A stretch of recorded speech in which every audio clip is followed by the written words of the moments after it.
Hello, hello, hello! It's me, Sese.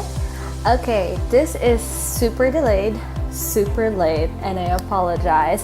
Things has been busy and crazy in my life. I got sick.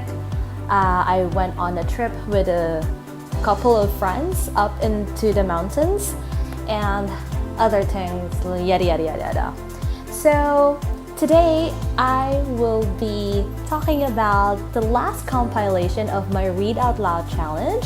So if you remembered like a month ago, a month ago, I did a Read Out Loud challenge for National Bookstore, and this is the third and last compilation. Again, if you are curious what is it all about, you can go to my first video and I will put the link below in the description box. I will also put a link of the second compilation video in the description box, so don't you worry. Okay, so without further ado, let's go to the third and last compilation.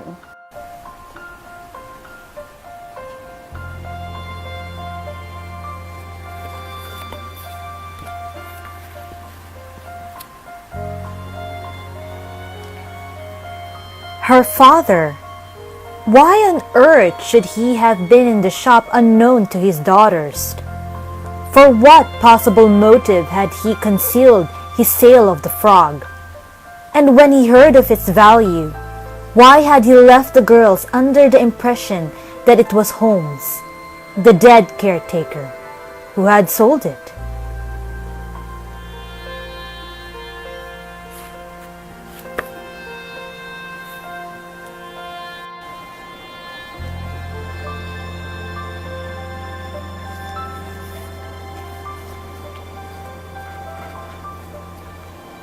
She is sleeping now. Her hair, still dark, had slipped across her face. The stubborn beauty of her gesture clutched at him, and he thought of his many betrayals through the years. He shut the window. Crossing the room, he had again the fleeting impression of her youthfulness, but when he brushed the hair from her face, he saw how tightly the skin was drawn now across her skull. He lay down next to her as he used to do in the nights before spring was born, when she was so cold and he had tucked her to sleep in his arms.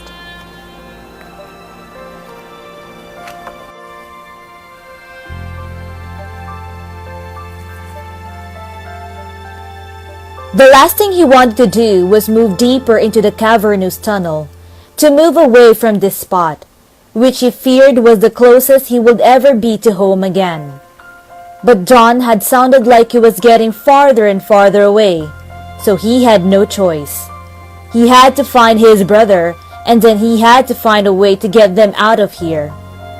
Clutching the flashlight in his hand, Dax moved through the cavern. All around him he could hear faint whispers, but couldn't understand what they were saying. He paused several times, shining the light behind him, trying to catch whatever was whispering. But each and every time there was no one there.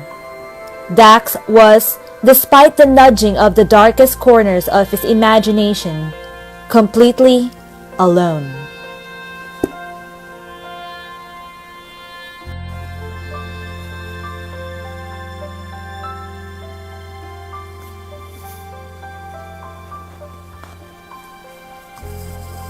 Because the train journey will take all night, the children had reserved a sleeping compartment, and the first thing Constance did upon entering it was fling herself upon a lower bunk to rest.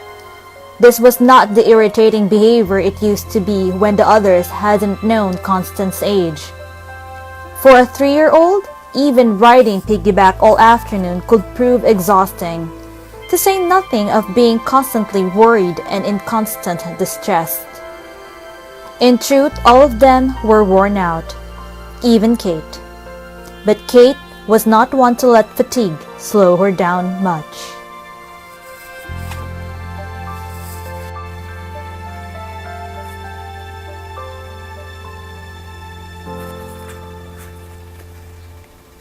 "We know that our world was destroyed," said the Yun, and for a moment his eyes went bleak. "We know that there is no going back. The Domina explained to us all that she had saved us and would take us to a place where we would be free to live. But then she took a number of us away, the savants, the sages, the healers, and put us to sleep. And when we woke, there were cold metal wires within us and strange voices coming out of them, whispering quite preposterous things."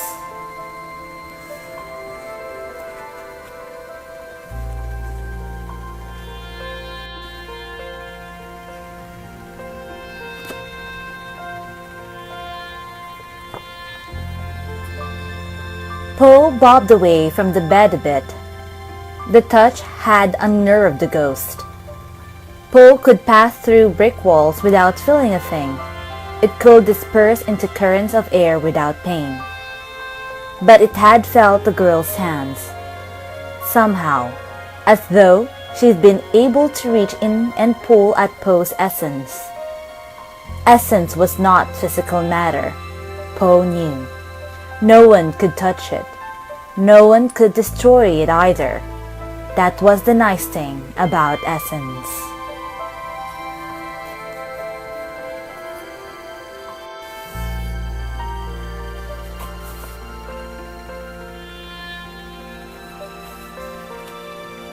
I had called Justin as soon as school was out and asked him to meet me at Frost and Java, the coffee bar by the university.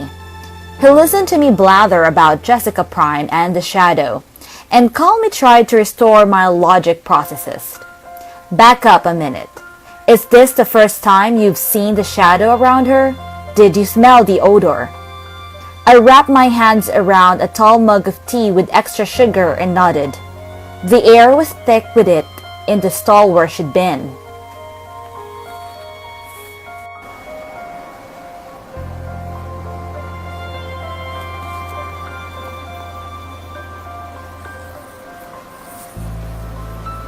Michael Toland felt himself beaming empathetically as Rachel Sexton gaped in silence as the fossilized meteorite in her hand. The refined beauty of the woman's face now seemed to dissolve into the expression of an innocent wonder, a young girl who had just seen Santa Claus for the first time. "I know just how you feel," he thought.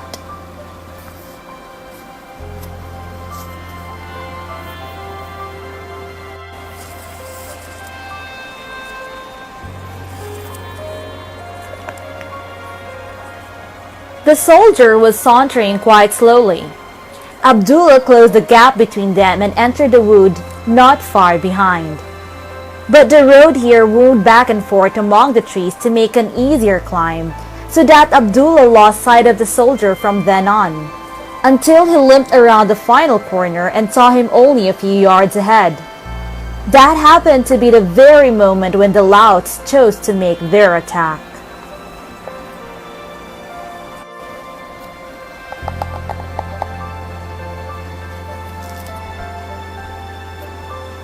What type of runes you have will determine to some extent how they can be used. Cards are best suited to lay out readings where each one is selected from a shuffle deck. Smaller runes of wood, stone, or ceramic can be kept in a bag from which they can be picked at random and then laid out in appropriate patterns. Alternatively, all runes can be cast onto a cloth, and those that land face up can be read as the answer. Some casting techniques suggest an area divided into different sections, each representing different aspects of the answer.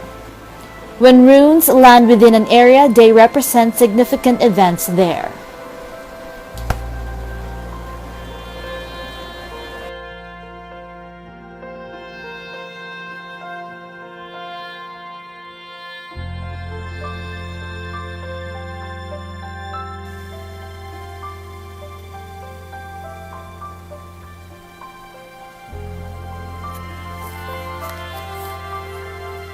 She thought she heard his name over the tinkle of drinking glasses falling daintily on the glass tops of tables.